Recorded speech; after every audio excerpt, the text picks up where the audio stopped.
ओम नमो भगवते वासुदेवाय। ओम नमो भगवते वासुदेवाय। ओम नमो भगवते वासुदेवाय। ओम नमो भगवते वासुदेवाय। ओम नमो भगवते वासुदेवाय। ओम नमो भगवते वासुदेवाय। नारायणं नमस्कृत्यं नरं चैव नरोत्तमं देवीं सरस्वतीं व्यासं ततो जयमुदीरये। नष्टप्रायेषु अभद्रेषु नित्यं भागवत सेवया भगवते उत्तम श्लोके भक्तिर्भवति नैष्टिकी। कृष्णाय वासुदेवाय देवकी नंदनाय च नंदगोपकुमाराय गोविन्दाय नमो नमः। ॐ ज्ञानं तिमिरान्धस्य ज्ञानाञ्जनशलाकया चक्षुरुन्मिलितं येन तस्मै श्रीगुरवे नमः। श्रीचैतन्यमनोभीष्टं स्थापितं येन भूतले स्वयं रूपा कदा मह्यं ददाति स्वपदान्तिकम्। वन्देऽहं श्रीगुरो श्रीयुतपदकमलं श्रीगुरुं वैष्णवांश्च श्रीरूपं साग्रजातं सहगण रघुनाथान्वितं तं सजीवं साद्वैतं सावधूतं परिजनसहितं कृष्णचैतन्यदेवं श्रीराधा कृष्णपादान् सहगण ललिता श्रीविशाखान्वितांश्च। नमो विष्णुपादाय कृष्णपृष्ठाय भूतले श्रीमते भक्तिवेदांत स्वामिनिति नामिने नमस्ते सरस्वते देवे गौरवाणी प्रचारिणे निर्विशेष शून्यवादी पाश्चात्य देशतारिणे हे कृष्ण करुणा सिंधु दीनबंधु जगत्पते गोपेश गोपिका कांत राधा कांत नमोस्तुते तप्त कांचन गौरांगी राधे वृंदावनेश्वरी वृषभानुसुते देवी प्रणमामि हरिप्रिये वाञ्छाकल्पतरुभ्यश्च कृपा सिन्धुभ्यैव च पतितानां पावनेभ्यो वैष्णवेभ्यो नमो नमः। नमो महावदान्याय कृष्णप्रेम प्रदायते कृष्णाय कृष्णचैतन्य नामिने गौरविषे नमः। जय श्री कृष्ण चैतन्य प्रभु नित्यानंद श्री अद्वैत गदाधर शिवासादि गौर भक्त वृंद। हरे कृष्णा कृष्णा कृष्णा हरे हरे हरे राम राम राम हरे हरे।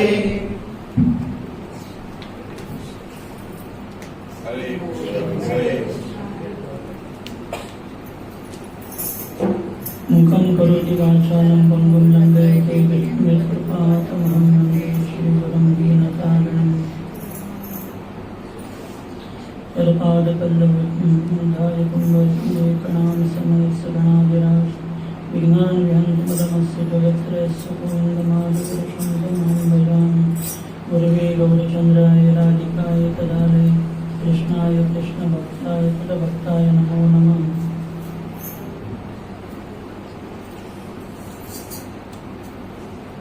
हरे कृष्ण। आप सभी का स्वागत है इस दोपहर के सत्संग कार्यक्रम में। हम अंतर्राष्ट्रीय कृष्ण भावनामृत संघ इस्कॉन के संस्थापक आचार्य श्रील प्रभुपाद जी की तरफ से आप सभी का हार्दिक स्वागत करते हैं। तो हम पिछली बार हमने ब्रह्म संहिता पे चर्चा की थी, तो वो चर्चा को हम आगे बढ़ाएंगे। ब्रह्मा जी ने भगवान की स्तुति की है। साक्षात जब भगवान का दर्शन ब्रह्मा जी ने किया तब उन्होंने इन श्लोकों की रचना की, जिसे ब्रह्म संहिता कहते हैं। तो संहिता का अर्थ होता है जो पूरी तरह से हित करने वाला है, सम्यक रूपेण हित करने वाला है। इस जगत में जो भौतिक विषय है या वस्तु है वो जीवात्मा का हित नहीं कर सकते।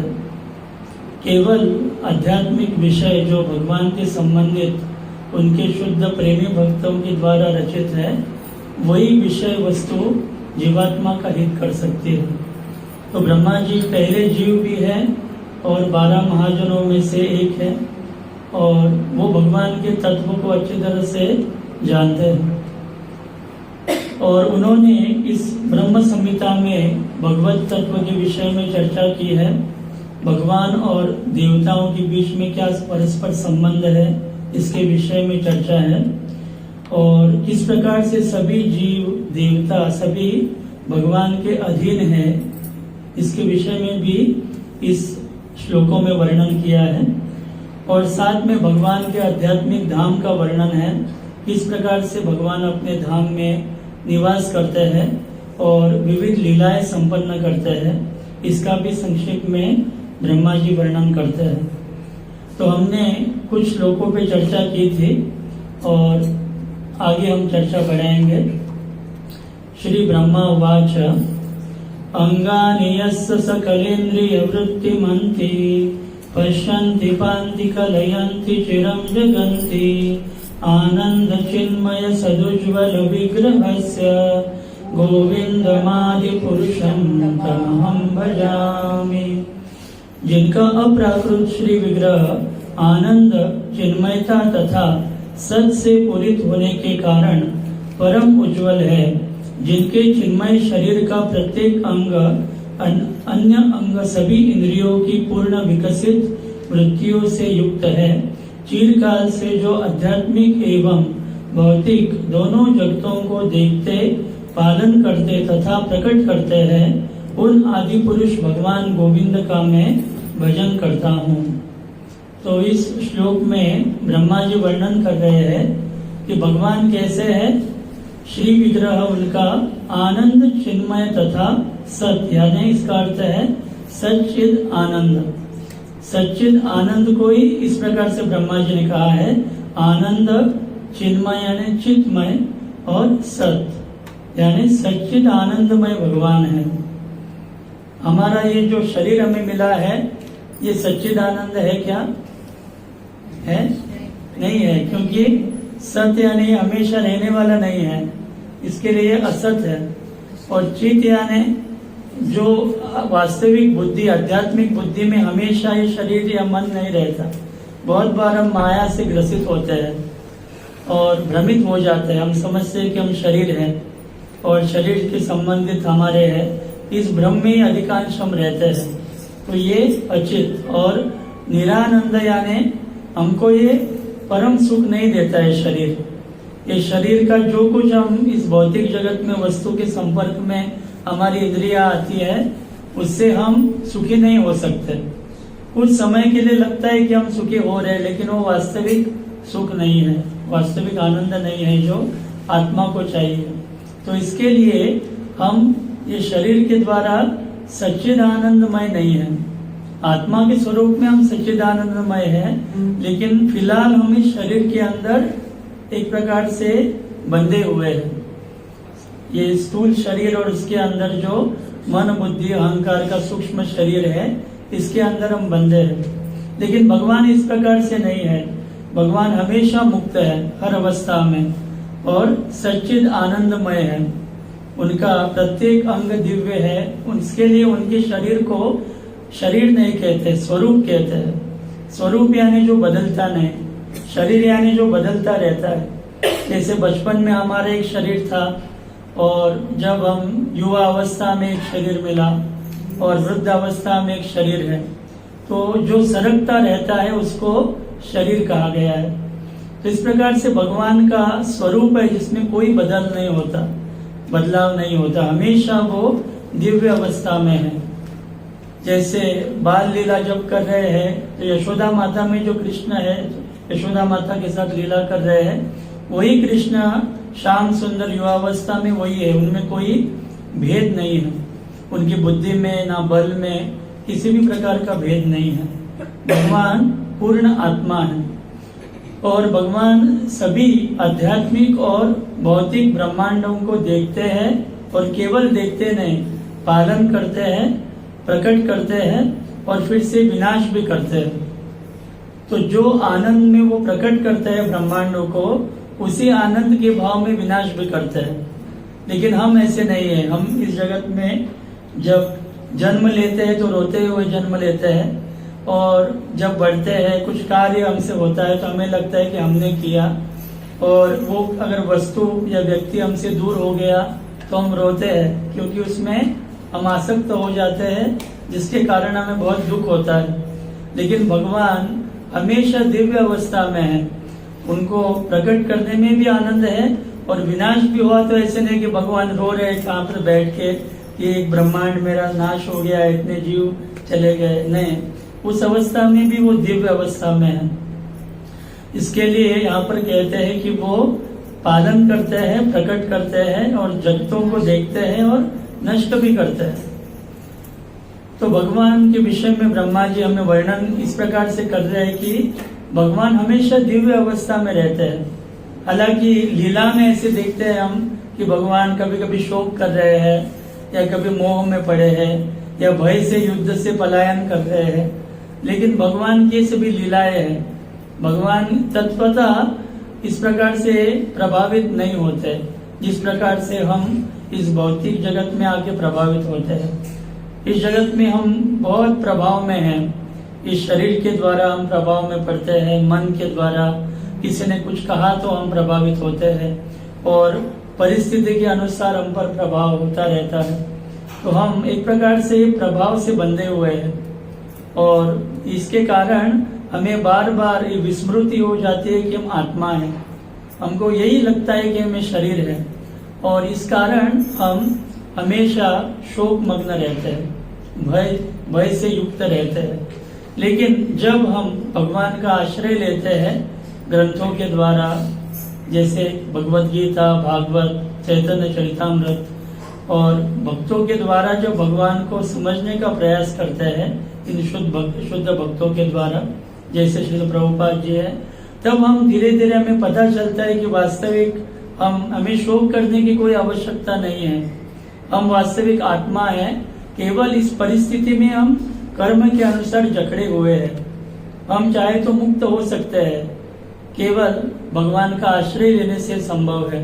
भगवान का नाम उच्चारण करना, भगवान की कथा श्रवण करना और तत्वता भगवान के विषय में जानना, उससे हम उस अवस्था को प्राप्त कर सकते हैं जिसके द्वारा हम भ्रमित नहीं होंगे इस जगत के प्रभाव से। तो आगे ब्रह्मा जी वर्णन करते हैं, अद्वैतम अच्युतम अनादिम अनंत रूपम आद्यम पुराण पुरुषम नव यौवनम च वेदेषु दुर्लभम दुर्लभमात्म भक्तो गोविंदमादि पुरुषम तमहं भजामि। जो वेदों के लिए दुर्लभ है किंतु आत्मा को विशुद्ध भक्ति द्वारा सुलभ है, जो अद्वैत है, अच्युत है, अनादि है, जिनका रूप अनंत है, जो सबके आदि है तथा प्राचीनतम पुरुष होते हुए भी नित्य नवयुवक है, उन आदि पुरुष भगवान गोविंद का मैं भजन करता हूँ। तो यहाँ पर ब्रह्मा जी वर्णन करते हैं कि जो वेदों के लिए दुर्लभ है, तो भगवान वेदों के लिए भी दुर्लभ है। ऐसे अगर कोई व्यक्ति वेद का अध्ययन करे और सोचे कि मैं स्वतः स्वाध्याय का अर्थ है स्वतः अध्ययन करके भगवान के विषय में जान जाऊंगा, तो ये संभव नहीं है। क्योंकि भगवान स्वयं उद्धव जी को एकादश स्कंद में भागवत के वर्णन करते हैं कि मैं नमाम साधयति योगो न सांख्य धर्म उद्धव न स्वाध्याय तपस्यागो यथा भक्तिर ममोर्जित। उद्धव जी को भगवान श्री कृष्ण कहते हैं कि नमाम साधयति योगो, कि मैं योग साधना से प्राप्त नहीं होता, न सांख्य धर्म उद्धव, कि मैं सांख्य योग के द्वारा, सांख्य योग यानी ये भौतिक है और ये भौतिक नहीं है, इस प्रकार से भेद करके भी प्राप्त नहीं होता।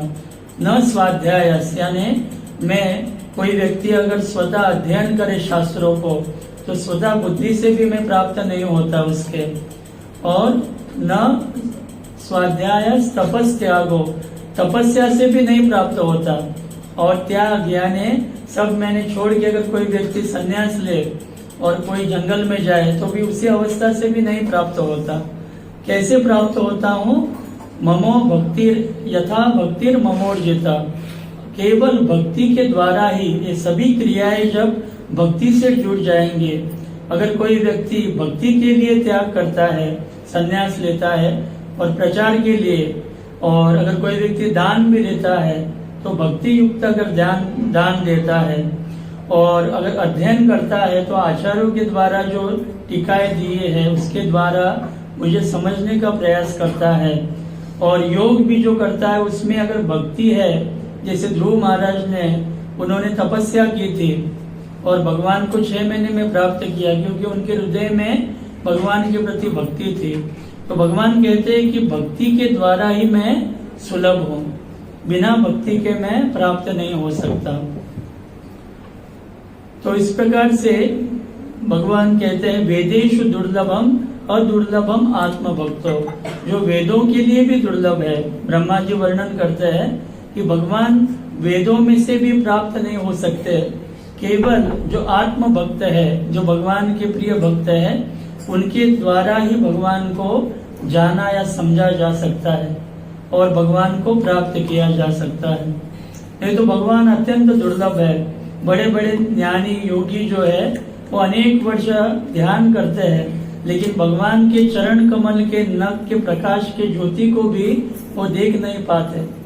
लेकिन एक दृष्टि से हम एक तरफ देखेंगे, यशोदा माता वो कहीं भी ध्यान नहीं कर रही थी, लेकिन उन्होंने श्री कृष्ण को बांधा, अपने प्रेम के रस्सी से बांधा। जो भगवान योगियों के लिए दुर्लभ है, ज्ञानियों के लिए दुर्लभ है और सभी जीवों को जो भक्ति नहीं करते उनके लिए दुर्लभ है, वही श्री कृष्ण केवल उनके प्रिय भक्तों के लिए अत्यंत सुलभ है। अगर कोई भक्त उनको प्रेम से सेवा अर्पण करता है तो भगवान उस सेवा से बंध जाते हैं। तो यहाँ पर ब्रह्मा जी यही हमें सिखा रहे हैं कि वो अदुर्लभम आत्म भक्तो, उनके भक्तों के लिए दुर्लभ नहीं है। तो ये भक्ति की महिमा इतनी है, अगर कोई व्यक्ति भक्ति करना शुरू करे तो भगवान उस व्यक्ति के तरफ आकर्षित हो जाते हैं। ऐसे कहते हैं कि अगर कोई व्यक्ति सोचे मन में कि मैं अभी ये हरे कृष्ण महामंत्र का जप माला पे करूंगा, केवल संकल्प करे, तो इतना करने से क्या होता है, ब्रह्मा जी जिन्होंने ब्रह्म संहिता की रचना की है वो अपने हाथ में मधुपर्क लेके खड़े रहते हैं। मधुपर्क यानी एक विशिष्ट पेय है जो बनाया जाता है कोई अतिथि सत्कार के समय, तो अपने हाथ में बना के रेडी रखते हैं, क्योंकि वो सोचते हैं कि ये जीव आगे करके जप करके शुद्ध होगा और मेरे धाम से ही ऊपर आध्यात्मिक जगत में जाएगा, तो मुझे इस जीव का दर्शन होगा। तो ये सौभाग्य के लिए प्राप्त करने के लिए वो पहले से तैयारी करना शुरू करते हैं। अभी उसने माला शुरू नहीं की है जप करने की, केवल संकल्प मन में करता है जो व्यक्ति कि मैं माला पे जप करूंगा, उसके लिए ब्रह्मा जी पहले से तैयारी करते हैं। और सभी देवता जो है पुष्प वृष्टि करना शुरू करते हैं कि ये आगे चल के भक्त बनेगा, ये पूजनीय है, इसकी पूजा करने योग्य व्यक्ति है। और सभी उनके जो पितर है उस व्यक्ति के जिसने अभी तक जप शुरू नहीं किया, श्री श्री जगन्नाथ बलभद्र सुभद्रा महारानी सुदर्शन गुरु परंपरा की जय। तो जिसने अभी तक जप शुरू भी नहीं किया है तो पितर नाचने लगते हैं जहाँ पर भी हो, पितृलोक में और कहीं भी, कि मेरे वंश में ऐसा अभी कोई भक्त निर्माण हुआ है, मेरा वंशज जो हमारा उद्धारक है, तो आगे चल के हमारा उद्धार होगा, इस विचार से ही नाचने लगते हैं। तो और सभी दिशाएं उसके लिए शुभ होती है। वो इस प्रकार से केवल उसने अभी माला शुरू भी नहीं की, केवल मन में संकल्प किया है। तो भगवान की भक्ति की अनन्य साधारण महिमा है। भगवान भक्ति के द्वारा ही बनते हैं। इसके लिए शुद्ध भक्ति के 6 लक्षण है, उसमें से एक है कृष्ण आकर्षणी। श्री कृष्ण शुद्ध भक्ति के द्वारा बन जाते हैं, तो उनको बांधना संभव नहीं है। बड़े बड़े देवता बांध नहीं सकते, असुरों की तो बात ही दूर है, और सामान्य जीव क्या कर सकता है उनको बांधने के लिए। लेकिन अगर कोई व्यक्ति भक्ति करे तो उस भक्ति के बल पर भगवान उस जीव की तरफ आकर्षित हो जाते हैं। और इसके लिए एक गुण है कृष्ण आकर्षणी, जो शुद्ध भक्ति के 6 लक्षण हैं, इसमें से एक लक्षण है श्री कृष्ण आकर्षणी। उनकी जो भक्ति है उनको स्वयं आकर्षित करती है उस भक्त की तरफ। तो हमें भक्ति को गंभीरता से लेना है। ये जो महामंत्र जप हम करते हैं, समझना नहीं चाहिए कि कुछ सामान्य शब्द है, ये साक्षात श्री कृष्ण है। और जब हम उनका उच्चारण करते हैं महामंत्र का, तो भगवान हर एक मंत्र को ध्यान पूर्वक सुनते हैं हमारे, भले हम न सुने स्वयं, लेकिन भगवान हमारे मंत्र को सुनते हैं और याद रखते हैं कि इस भक्त ने इतने बार मुझे पुकारा है। हम शायद काउंटिंग में भूल जाए, कभी कभी काउंटर से एक मणि खींचने को भूल जाए, लेकिन भगवान ऐसे एक एक मंत्र को नहीं भूलते। तो भगवान अत्यंत कृतज्ञ व्यक्ति है। कृत यानी क्रिया और नय यानी याद रखने वाले। हर एक क्रिया को अच्छी तरह से याद रखते हैं कि इस भक्त ने कितने बार मेरे को पुकारा है, कितने बार सत्संग में आया है, कितने बार प्रणाम किया है, कितने बार फूल अर्पण किए हैं। हर एक क्रिया को भगवान याद रखते हैं, छोटे छोटे। और इस प्रकार से भक्त इन क्रियाओं को करके भगवान को अपने वश में रखता है। तो भक्त बनना ये बहुत बड़ी उपलब्धि है। इस जगत में कोई कोई व्यक्ति भगवान बनना चाहते हैं, लेकिन भगवान बनने में इतने महानता नहीं है। अगर कोई व्यक्ति उनका भक्त बनता है तो भगवान भी उस व्यक्ति के सेवा करने के लिए लालायित रहते हैं, क्योंकि भगवान का ये स्थिति है कि भगवान स्वयं अपने भक्तों की सेवा में आनंद लेते हैं।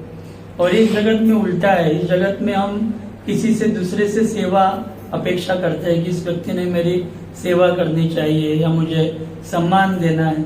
लेकिन भगवान का जो भाव है, सबसे महान व्यक्ति है, लेकिन वो सभी अपने भक्तों की सेवा में आनंद लेते हैं। तो आगे ब्रह्मा जी वर्णन करते हैं, पंतास्तु कोटि शतवत्सर संप्रगम्यो वायो रथापि मनसो मुनिपुंगवानां सोऽप्यस्ति यत्र पदसिं न विचिन्त तत्त्वं गोविंदमादि पुरुषं तमहं भजामि।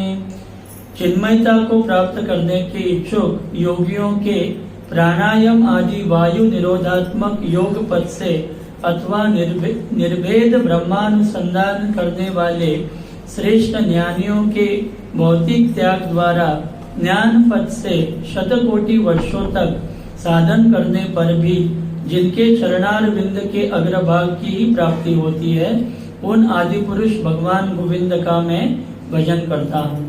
तो जैसे अभी वर्णन आपने सुना कि भगवान ज्ञानियों के द्वारा या जो खास करके अष्टांग योगी है, वो अनेक वर्ष तक प्रयास करते हैं, लेकिन थोड़ा भी भगवान के स्वरूप का दर्शन उन्हें नहीं होता, क्योंकि उसमें सामर्थ्य नहीं है। ये जो अन्य मार्ग है, क्योंकि वो भगवत के साक्षात स्वरूप के ऊपर उनका ध्यान नहीं होता। तो ज्ञान मार्ग हो, उनमें भगवान को निराकार माना जाता है कि भगवान का कोई आकार नहीं है। तो ये बहुत बड़ा अपराध है भगवान के चरणों में, अगर कोई व्यक्ति उनको निराकार कहते हैं, क्योंकि इतना सुंदर स्वरूप है उनका, अत्यंत आकर्षक भगवान है, और उनको निराकार कहने से कैसे लगेगा। जैसे अगर हमारे कोई किसी ने कहा कि हमारा जो परदादा है वो उनके पहले जो कोई है वो निराकार है, उनको आकार ही नहीं है, तो कैसे होगा। वो अपराध अपमान है, क्योंकि वो थे इसके लिए अभी हम हैं। उनको शरीर था, उनके द्वारा दादाजी को मिला, पिताजी को, और अभी हमें। तो इसी प्रकार से पीछे जाते रहेंगे तो ब्रह्मा जी पहले जीव है जिनको भगवान ने प्रकट किया, और ब्रह्मा जी को गर्भोदकशाही विष्णु ने प्रकट किया, और गर्भोदकशाही विष्णु के पहले अन्य जो भगवान के स्वरूप है, जो कारणोदकशाही विष्णु, महाविष्णु, उनके पहले जो चार प्रकार से जो प्रद्युम्न, अनिरुद्ध, संकर्षण और वासुदेव ये स्वरूप है। उनके पीछे फिर से नारायण है, उनसे पहले फिर से प्रद्युम्न, अनिरुद्ध, संकर्षण और वासुदेव, और उनके पहले बलराम जी है, और उनके पहले फिर से श्री कृष्ण है, सबसे आदि शुरुआत में। तो इस प्रकार से भगवान का अत्यंत सुंदर आकर्षक स्वरूप है, और सबको अपने आकर्षक स्वरूप से वो आकर्षित करते हैं। लेकिन कम बुद्धि के कारण व्यक्ति ऐसे मानने लगता है कि भगवान का कोई आकार नहीं है। इतना उन्होंने अपने आप को विस्तारित किया कि उनका अस्तित्व भी बिखर गया है। जैसे कोई व्यक्ति कहते हैं जो अद्वैतवादी है, मायावाद यानी वो समझते हैं कि भगवान का स्वरूप भौतिक जगत में प्रभाव से माया का शरीर धारण करते हैं, और ये शरीर छोड़ने के बाद फिर से वो निराकार बन जाते हैं। और अद्वैत यानी एक ब्रह्मा जो भगवान है और जीव हम एक है। तो ये सब बोगस फिलोसफी है, वास्तविक ज्ञान नहीं है। तो वो लोग सोचते हैं कि उदाहरण देते हैं कि एक पेपर है और पेपर के टुकड़े करेंगे तो पेपर का वास्तविक अस्तित्व नष्ट हो गया। उसी प्रकार से सोचते हैं कि भगवान अपने आप को इतना उन्होंने इस जगत में विस्तारित किया कि उनका स्वयं का अस्तित्व बिखरा हुआ है। तो ये सब अज्ञान के कारण वो सोचते हैं। लेकिन अगर हम भगवान को जानना चाहते हैं तो इस शास्त्र के चक्षु से, शास्त्र की आंखों से भगवान को देख सकते हैं, क्योंकि शास्त्र में भगवान के रूप का वर्णन है और उनकी लीलाओं का वर्णन है, उनके तत्व के विषय में वर्णन है। तो शास्त्र के द्वारा हम जान सकते हैं कि भगवान अत्यंत सुंदर आकर्षक व्यक्ति है, और इतने पुराण पुरुष होते हुए भी नवीन अभी युवा अवस्था में उन्होंने प्रवेश किया है, ऐसे उनका रूप है। नव यौवनम, अभी युवा अवस्था में भगवान उन्होंने प्रवेश किया। ऐसे 16 साल के वृंदावन में तो वो इसी अवस्था में रहते हैं, 15-16 साल की उम्र में, और कभी भी इससे आगे उनकी उम्र नहीं बढ़ती। लेकिन अगर हम सोचेंगे कि हम केवल 16 साल के, संभव नहीं है। अभी हम 16 के आगे गए और जाते रहे हैं, बढ़ते रहता है। लेकिन कोई अगर छोटा बच्चा है वो सोचेगा कि मैं 16 में स्टॉप हो जाऊंगा, 17 के ऊपर नहीं बढ़ूंगा, 16 के ऊपर, तो ये संभव नहीं है, क्योंकि ये सभी भौतिक जगत काल के द्वारा निर्मित कंट्रोल में है और काल भगवान का स्वरूप है। तो हम इस काल को नियंत्रित नहीं कर सकते, हमारी उम्र हम नियंत्रित नहीं कर सकते और हमारी मृत्यु को हम नहीं रोक सकते। ये सब काल के द्वारा घटित होगा। और जैसे अभक्ति की मृत्यु होगी, भक्त की भी एक दिन मृत्यु होगी, क्योंकि इस भौतिक जगत का नियम है, ये मृत्यु लोक है। यहाँ पर मृत्यु निश्चित है, दुख निश्चित है, बुढ़ापा निश्चित है, रोग निश्चित है। लेकिन भक्त उसको एक पूरा एक गारंटी है कि ये भक्ति करने के द्वारा वो ऐसा जीवन प्राप्त करेगा जहाँ पर मृत्यु नहीं है, जहाँ पर बुढ़ापा नहीं है, जहाँ पर रोग नहीं है, और नित्य शाश्वत आनंदमय जीवन वो व्यतीत कर सकता है भगवान के सानिध्य में। तो ये बहुत बड़ा एक विश्वास भक्त के मन में रहता है, क्योंकि भक्ति के आश्रय में वो रहता है। ये जो भक्ति है भगवान की, जो अंतरंगा शक्ति है, उसके आश्रय में रह के वो भगवान को प्राप्त करेगा। ये एक विश्वास उसके मन में रहता है, और ये कोई अंधविश्वास नहीं है, क्योंकि ऐसे अनेक उदाहरण है भागवत में, अनेक ग्रंथों में, कि कैसे भक्तों ने भक्ति करके भगवान के श्री चरण कमलों को प्राप्त किया है। तो इस प्रकार से ब्रह्मा जी आगे वर्णन करते हैं।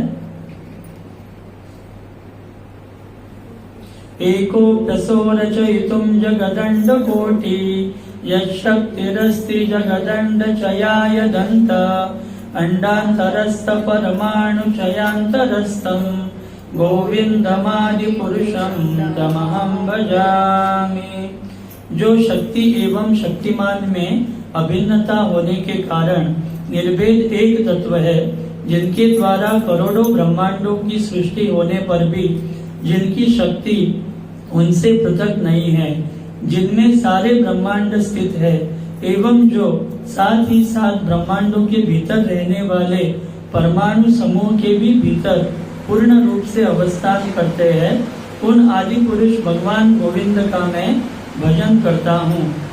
तो यहाँ पर ब्रह्मा जी भगवान के जो 3 विष्णु रूप है, कारणोदकशाही विष्णु, गर्भोदकशाही विष्णु और शिरोदकशाही विष्णु के विषय में वर्णन करते हैं। जैसे भगवान के अपने रोमकूप से जो महाविष्णु है, उनके रोमकूप से अनंत ब्रह्मांड उत्पन्न होता है। हमारा जो रोमकूप है, जो बाल का एंड है, वहाँ पर छोटा सा एक होल रहता है, उसमें कुछ एक पानी का बूंद भी नहीं समा जाता। लेकिन भगवान के ऐसे रोमकूप में ब्रह्मांड समा जाता है। एक एक ब्रह्मांड कितना विशाल है, करोड़ों किलोमीटर से भी अधिक आकार है, वो उस एक एक रोमकूप में रहते हैं, और एक कूप में अनेक ब्रह्मांड रहते हैं, और ऐसे अनंत ब्रह्मांड भगवान के रोमकूप से निकलते हैं। जब वो सांस छोड़ते हैं तो उनके रोमकूप से ब्रह्मांड निकलते हैं, और जब सांस अंदर लेते हैं तो वो ब्रह्मांड अंदर लेते हैं। जैसे जिस ब्रह्मांड का जितना काल है तो वो ब्रह्मांड अंदर जाता है। तो ये संभव मनुष्य तो ये सोच भी नहीं सकता, उसके बुद्धि के परे है कि कैसे संभव है, क्योंकि इस भौतिक बुद्धि और मन के कारण हम बद्ध है। इसके कारण वो दिव्य अवस्था को हम नहीं जान सकते कि कैसे ये संभव है। लेकिन शास्त्र के द्वारा हम समझ सकते हैं कि ये सब संभव है, इसमें कोई कुछ संशय नहीं है या कुछ झूठी बात नहीं है। महाविष्णु इतने बड़े आकार में ये सब प्रकट करते हैं, और बाद में जब गर्भोदकशाही विष्णु के रूप में प्रकट होते हैं तो वो हर एक ब्रह्मांड में आधा हिस्सा जो है उसमें लेट जाते हैं, और अपने दिव्य जो पसीना है, हमारा पसीना तो दिव्य नहीं है, लेकिन भगवान का जो पसीना वो साक्षात अमृत है, उससे वो अपने उसमें वो दिव्य अमृत में लेट जाते हैं गर्भोदक सागर में, और आधे भाग में पूर्ण विश्व की रचना करते हैं। उनके नाभि कमल से ब्रह्मा जी को प्रकट करते हैं, और बाद में 14 भुवन प्रकट करते हैं। सब सृष्टि उनके आधे हिस्से से ब्रह्मांड के वो प्रकट करते हैं। तो ये गर्भोदकशाही विष्णु है। और क्षीरोदकशाही विष्णु के रूप में हर एक जीव के हृदय में परमात्मा के रूप में प्रकट होते हैं। तो हमारे हर एक जीव के हृदय में भगवान है, हमारे हृदय में है, इस झाड़ के हृदय में है, और छोटे से जो कीट है, पतंग है, इस पेड़ के सबके हृदय में भगवान आत्मा के साथ रहता है परमात्मा के रूप में। तो इन्हें क्षरोदकशाही विष्णु कहते हैं। और हर एक कण में भगवान रहता है, हर एक अणु रेणु में, मॉलिक्यूल्स में, हर एक छोटे छोटे जीव, हर एक कण में भी भगवान निवास करते हैं। और साथ में जब इस सृष्टि में आना होता है अवतार लेके, तो इस ब्रह्मांड में एक विशेष वैकुंठ लोक है, वहां से क्षरोदकशाही विष्णु इस भौतिक जगत में अवतार लेते हैं। तो इस प्रकार से ये तीनों विष्णु का वर्णन इसमें है। तो चैतन्य महाप्रभु कहते थे कि हमें इन तीनों विष्णु रूप पर ध्यान करना चाहिए, उनका एक उपदेश हमें है। तो इस प्रकार से भगवान अनंत रूप में विस्तारित करते हैं। हम ये शरीर से एक के दो नहीं हो सकते। अगर हम यहाँ पर बैठे हैं तो घर में हम नहीं हैं, तो लेकिन भगवान ऐसे नहीं है। भगवान हर जगह पे विद्यमान है, हर एक के हृदय में भी है, हर एक कण में है। आध्यात्मिक जगत में तो अनंत विष्णु रूप में है, और इस भौतिक ब्रह्मांड में भी हर एक कण में निवास करते हैं। तो ये भगवान का जो वैभव या ऐश्वर्य है कि वो सभी जगह विद्यमान है। कौन सा एक भी स्थान ऐसा नहीं कि वहां पर भगवान नहीं है।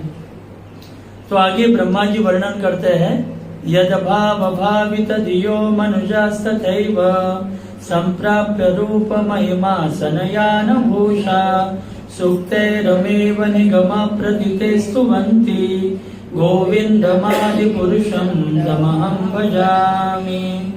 भाव भक्ति से भावित हृदय वाले मनुष्य अपने उपयुक्त रूप, महिमा, आसन, वाहन तथा आभूषणों को प्राप्त करके वेद कथित मंत्र सूक्तों द्वारा जिनकी स्तुति करते हैं, उन आदि पुरुष भगवान गोविंद का मैं भजन करता हूँ। तो यहाँ पर वर्णन किया गया है कि अलग अलग प्रकार की मुक्ति रहती है, जैसे सायुज्य मुक्ति, सारूप्य मुक्ति, साष्टी, सानिध्य और सालोक्य मुक्ति। तो ये 5 प्रकार की मुक्ति है। उसमें से जो सायुज्य यानी भगवान के साथ एक हो जाना, तो ये मुक्ति वैष्णव या भक्त इसको पसंद नहीं करते, क्योंकि ऐसी प्रकार की मुक्ति जो मायावादी लोग हैं, जो भगवान को निराकार मानते हैं और वो समझते हैं कि भगवान एक निराकार है, ब्रह्म है और एक ज्योति प्रकाश है और उस प्रकाश में हम मिल जाएंगे, तो ऐसे मुक्ति को सायुज्य कहते हैं।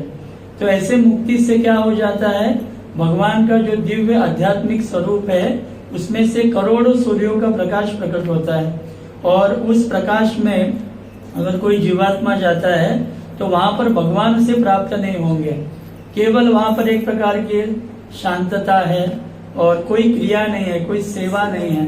तो जीवात्मा सेवा के बिना नहीं रह सकता। इस भौतिक जगत में भी हम किसी न किसी की सेवा करते हैं। घर में हम अपने बच्चों की, पत्नी की करते हैं, या कोई पत्नी पति की, बच्चों की, माँ बाप की सेवा करते हैं। तो ये सेवा करना जीवात्मा का स्वभाव है, बिना सेवा के वो नहीं रह सकता।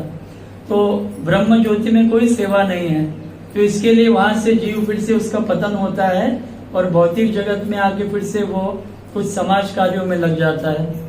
तो ये इस प्रकार की मुक्ति कोई वैष्णव नहीं चाहता।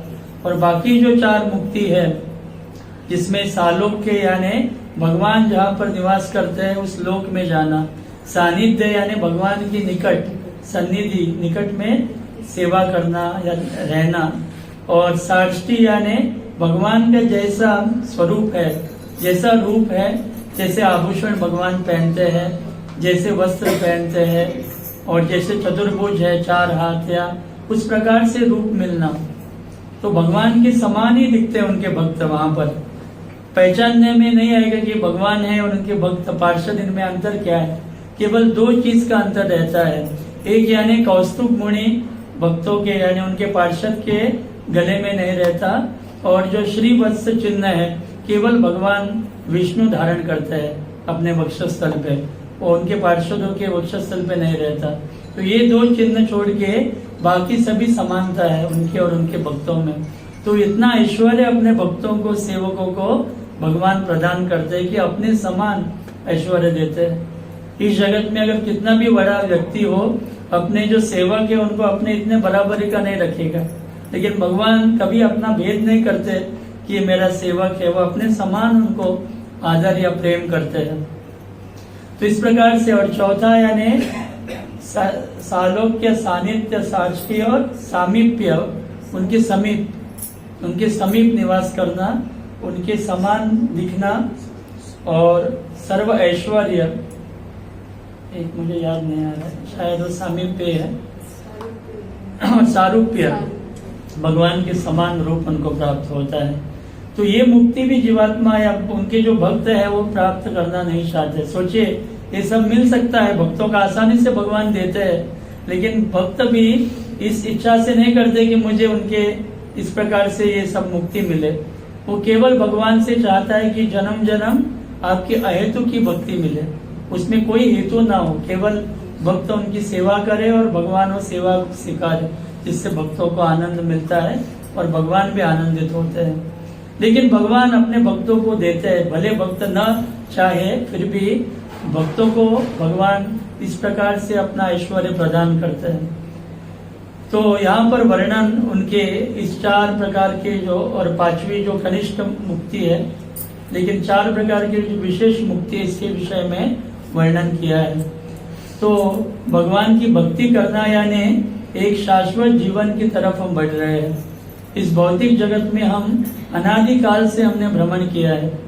ऐसा नहीं कि अभी हम मनुष्य शरीर में आए हैं, इसके पहले हम मनुष्य नहीं थे। बहुत बार हम मनुष्य बन चुके हैं, बहुत बार हम कीट पतंग, मछली, सब जीव होके गए, हमारे शरीर में आके हम भ्रमण किया है। कुत्ता, बिल्ली, ये सब शरीर में आके गए हम। 84 लाख शरीर है, और इस शरीरों में अनेक बार गए, ऐसे भी 1 बार 2 बार ऐसे नहीं है, बहुत बार हम उसमें भ्रमण हम कर चुके हैं। बहुत बार मनुष्य भी हुए हैं, देवता बने हैं, असुर आदि योनि प्राप्त हुई है। लेकिन भगवान को हम उस जन्म में हमने प्राप्त नहीं कर पाए, क्योंकि उसमें भी हमारी विस्मृति, भगवान का विस्मरण हुआ। लेकिन ये सौभाग्य अभी मिला है, ये बहुत बड़ा सौभाग्य है। जैसे एक भक्त कह रहे थे कि मानो एक बहुत लंबी लाइन है, जैसे बालाजी के दर्शन में लाइन रहती है, ऐसे मानो सभी जीव खड़े हैं।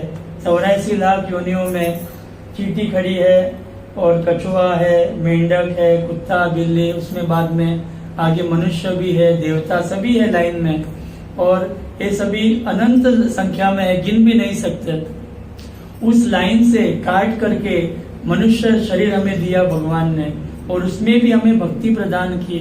सोचिए कितना हमें एक शॉर्टकट भगवान ने दिया है उनको प्राप्त करने के लिए। और ये सब मिलने के बाद भी अगर कोई दुर्भाग्यवश से दुर्भागी जीव भक्ति सीरियसली नहीं लेता, भगवान का नाम जप नहीं करता, भगवान की कथा श्रवण नहीं करता, नियम पालन नहीं करता, और भगवान को प्राप्त करने का उत्सुक नहीं रहता, तो अपने ऊपर कितना बड़ा अन्याय कर रहा है। फिर से वो नीचे जाने का प्रयास में है। भगवान ने उसके लिए इतनी व्यवस्था की है, उस लाइन से बाहर निकाला है।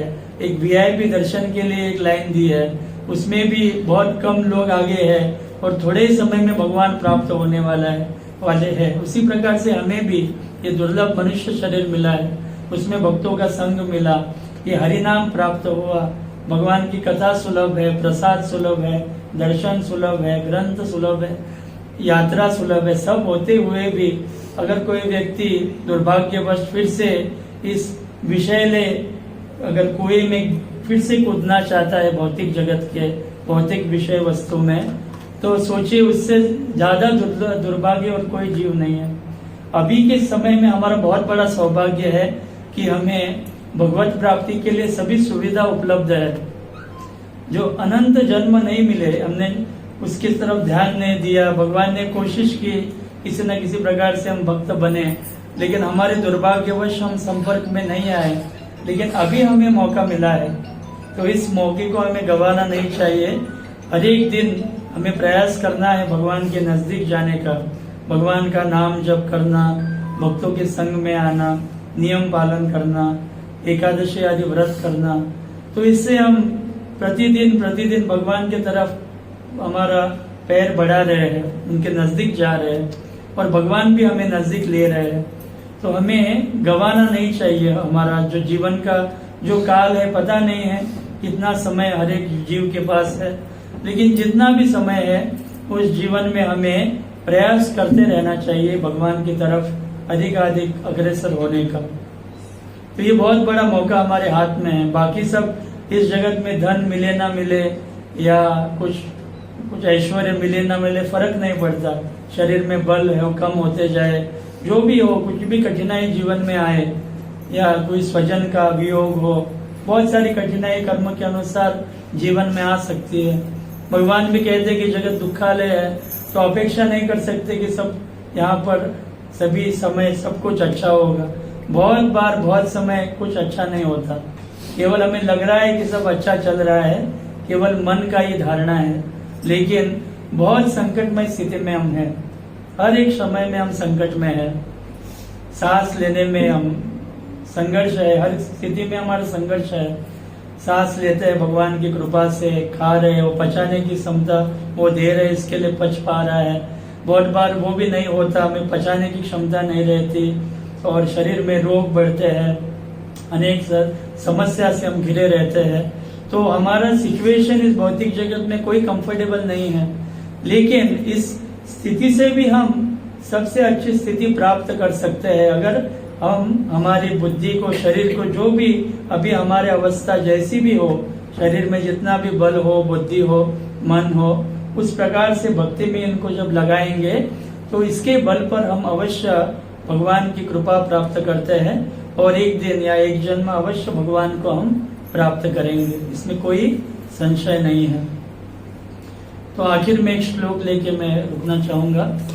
आनंद चिन्मय रस प्रतिभाविताभिस्ताभिर्य एव निज रूपतया कलाभि गोलोक एव निवसत् किलात्मभूतो गोविंदमादि पुरुषं तमहं भजामि। जो अपने धाम गोलोक में अपनी स्वरूप शक्ति 64 कला युक्त लाधिनी रूपा श्री राधा तथा उनकी सखियों के साथ, जो कि उनके नित्य आनंदमय चिन्मय रस के स्फूर्त एवं पूरित रहती है, निवास करते हैं, उन आदि पुरुष भगवान गोविंद का मैं भजन करता हूँ। तो यहाँ पर ब्रह्मा जी भगवान के गोलोक वृंदावन का थोड़ा सा वर्णन करते हैं, जहाँ पर जिनके धाम को गोलोक कहा गया है, जो गौओं के नाम पे भगवान ने अपने धाम का नाम रखा है, जहाँ पर असंख्य गौवे है, सुरभि गाय है, जिनकी सेवा स्वयं भगवान करते हैं अपने भक्तों के साथ। और वहाँ पर श्रीमती राधा रानी जो प्रमुख गोपियों में से प्रमुख है, भगवान के अत्यंत प्रिय है, जो आह्लादिनी शक्ति है भगवान की, उनकी सेवा वहाँ पर करती है। तो यहाँ पर अन्य भक्तों का वर्णन नहीं है, यहाँ पर विशेष करके राधा रानी और उनके साथ जो सखी गोपियां हैं, इस प्रकार से भगवान की सेवा करती है, इसका वर्णन ब्रह्मा जी करते हैं। तो वहां पर भगवान की सेवा करोड़ों करोड़ों लक्ष्मी देवी जो गोपियां बनी हैं वहां पर सेवा करती है। जो वैकुंठ है उसमें नारायण की सेवा केवल एक लक्ष्मी देवी करती है, लेकिन गोलोक वृंदावन में जो आदि नारायण है, सभी विष्णु तत्व की जो स्रोत है, सोर्स है, ऐसे श्री कृष्ण की सेवा अनंत लक्ष्मी देवी सेवा वहां पर करती है। जो गोपियां बनी है सभी लक्ष्मी स्वरूपा है, सभी भगवान की अपनी अंतरंगा शक्ति के विस्तार ये सभी लक्ष्मी देवियां है और उनकी सभी सेवा करते हैं। तो उनमें यही भाव रहता है कि श्री कृष्ण को आनंद मिले, इसको प्रेम कहा गया है। और इस जगत में जो भाव है बद्ध जीव का, बद्ध जीवात्मा का, वो है कि अपने इंद्रियों को आनंद मिले, स्वयं को आनंद मिले, इसको काम कहा गया है। काम का अर्थ जैसे चैतन्य चरितामृत में श्री कृष्णदास कविराज गोस्वामी कहते हैं कि आत्मेंद्रिय प्रीति वांछा तार बले काम, कृष्णेंद्रिय प्रीति इच्छा धरे प्रेम नाम। कि स्वयं के इंद्रियों को संतुष्ट करने के लिए जब हम प्रयास करते हैं, इसको काम कहा गया है। लेकिन भगवान श्री कृष्ण को प्रसन्न करने के लिए जब सेवा की जाती है, इसी को प्रेम कहा गया है। तो जब तक हम हमारी बुद्धि, मन, इंद्रिया शुद्ध नहीं होगी तो इस चेतना को हम समझ नहीं पाएंगे। अभी हमारी जो चेतना है, बुद्धि है, इसके अनुसार हम हमारा मन या बुद्धि वहां तक जा सकती है, लेकिन जब हमारी इंद्रिया बुद्धि शुद्ध होगी तब हम इस विशेष लीला को समझ पाएंगे कि किस प्रकार से सभी जीवात्मा आध्यात्मिक जगत में केवल भगवान को प्रसन्न करने में लगे हुए हैं। उनकी एक ही भावना है कि श्री कृष्ण को आनंद मिले। नंद यशोदा जो उनके माता पिता है वो सोचते हैं कि कृष्ण मेरा सुखी रहे, उसको कोई इसके जीवन में कोई संकट ना आवे और वो हमेशा उसके शरीर में बल बना रहे और शत्रुओं से उसकी रक्षा हो, यही उनकी कामना मन में रहती है। और जो सखा है वो सभी सखा श्री कृष्ण को आनंद देने के लिए अलग अलग लीलाएं करते हैं। श्री कृष्ण को ही आनंद देने के लिए उनके सखा उनके पीठ पे बैठ जाते हैं या अपना जो उच्छिष्ट है, अपना खाने के बाद जो बचा हुआ उच्छिष्ट कृष्ण को देते हैं, कृष्ण को आनंद मिलने के लिए देते हैं। और इस प्रकार से अलग अलग खेल खेलते हैं जिसमें श्री कृष्ण भी पराभूत हो जाते हैं अपने सखाओं के द्वारा। तो उनको पराभूत उनके सखा करते हैं जिसके कारण कृष्ण जगन्नाथ आनंदित हो जाए। और सभी जो गोपियां है वो भी कृष्ण को आनंद देने के लिए दिन रात उनका प्रयास रहता है। तो वृंदावन में ये भाव सभी जीवों के अंदर है कि कृष्ण सुखी रहे।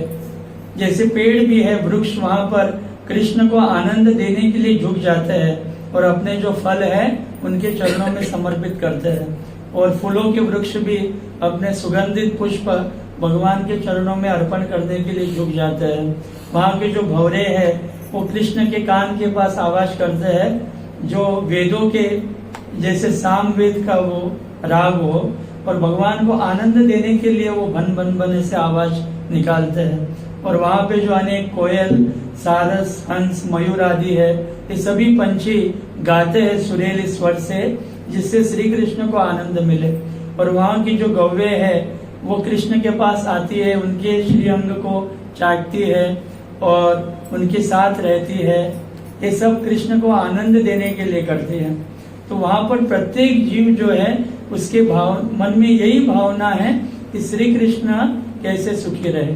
और ये भावना सबसे अधिक है श्रीमती राधा रानी के अंदर। और ये सभी प्रकार के जितने जीव है भौतिक जगत में, आध्यात्मिक जगत में, जिनके हृदय में जो भी कुछ भक्ति है भगवान के प्रति, उसका मूल जो सोर्स है, स्रोत है, श्रीमती राधा रानी के अंदर है, जिनके कारण हमारे हृदय में उसका बहुत छोटा सा अंश है। तो सबसे अधिक भक्ति, सबसे अधिक प्रेम भगवान के प्रति श्रीमती राधा रानी के हृदय में है, जिसके द्वारा हम इसका थोड़ा सा अंश अनुभव यहाँ पे करते हैं। और जब हम शुद्ध होंगे थोड़ा सा हम जान पाएंगे, थोड़ा सा अंश, लेकिन पूर्ण रूप से केवल राधा रानी उनसे पूरा प्रेम कर सकती है। तो इस प्रकार से वृंदावन में यही भाव है कि कृष्ण सुखी रहे, श्री कृष्ण को आनंद मिले, कैसे वो सुखी रहे, इसी चिंता में सभी जीव रहते हैं। और श्री कृष्ण के आनंद में ही उनका आनंद है। इस जगत में हम श्री कृष्ण को भूल के रहे, बहुत जन्म हमने बिताए हैं और इस जन्म में भी बहुत बार भूल जाते हैं, बहुत बार हम उनके प्रसन्नता की बात भूल जाते हैं। लेकिन भगवान के धाम में ऐसा नहीं है। हर एक जीव जो है वो पूरी तरह से वो कॉन्शियस, उसमें चेतना है कि भगवान को मुझे प्रसन्न करना है, और पूरा जीवन केवल भगवान को प्रसन्न करने में ही उनका भाव रहता है कि भगवान कैसे सुखी रहे, भगवान को कैसे आनंद मिले। तो यही वास्तविक भक्ति है। भक्ति का अर्थ है कि भगवान को आनंद देना, स्वयं को आनंद की अपेक्षा न रखते हुए भगवान कैसे सुखी रहे, ये भावना मन में रहना, यही वास्तविक भक्ति है या प्रीति है। तो इस प्रकार से ब्रह्मा जी वर्णन करते हैं। आगे भी वर्णन हम इसका आगे बढ़ाएंगे क्योंकि और भी श्लोक बचे हैं। तो आगे के प्रवचन में हम इस चर्चा को आगे बढ़ाएंगे। आप सभी का बहुत बहुत धन्यवाद। आप यहाँ पर अपना बहुमूल्य समय निकाल के आए और शांति से आपने श्रवण किया। हरे कृष्ण। श्री ब्रह्म संहिता की जय, श्री ब्रह्मा जी की जय, श्री प्रभुपाद की जय, अनंत कोटि वैष्णव वृंद की जय। हरे कृष्ण।